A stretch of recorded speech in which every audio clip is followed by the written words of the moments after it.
मध्य प्रदेशातील कोट्यवधी रुपयांच्या बहुचर्चित फोर्टिफाईड तांदूळ घोटाळ्याची पाळेमुळं आता महाराष्ट्रातील गोंदिया जिल्ह्यापर्यंत पोहोचली आहे। या प्रकरणात विशेष तपास पथकानं गोंदियातील 2 राईस मिल चालकांना अटक केली आहे।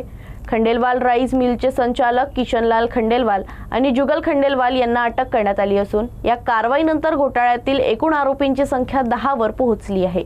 या कारवाईमुळे गोंदिया जिल्ह्यातील तांदूळ व्यावसायिकांमध्ये मोठी खळबळ उडाली आहे। मध्य प्रदेशातील फोर्टिफाईड तांदूळ घोटाळ्याच्या तपासात गोंदिया जिल्ह्यातील 2 राईस मिल चालकांना विशेष पथकानं अटक केली। अटक करण्यात आलेल्यांमध्ये खंडेलवाल राईस मिलचे संचालक किशनलाल खंडेलवाल आणि जुगल खंडेलवाल यांचा समावेश आहे।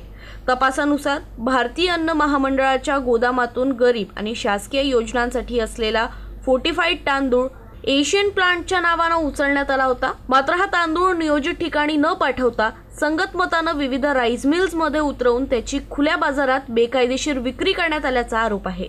प्राथमिक चौकशीत तांदळाच्या खरेदी विक्री संदर्भातील आर्थिक व्यवहार मध्य प्रदेशातील सिवनी इथं झाल्याची माहिती समोर आली असून SIT या आर्थिक व्यवहारांचा सखोल तपास करत आहे।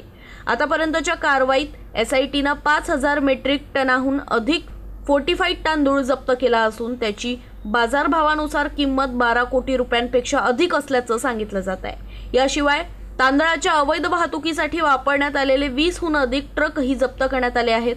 या प्रकरणातील फरार आरोपींचा शोधासाठी विशेष पथक कार्यरत असून त्यांच्या आर्थिक व्यवहारांवर आणि संभाव्य ठिकाणांवर लक्ष ठेवण्यात येत आहे। या घोटाळ्यात आतापर्यंत 10 आरोपींना अटक करण्यात आली असून तपासात आणखी काही मोठी नावं समोर येण्याची शक्यता व्यक्त केली जात आहे।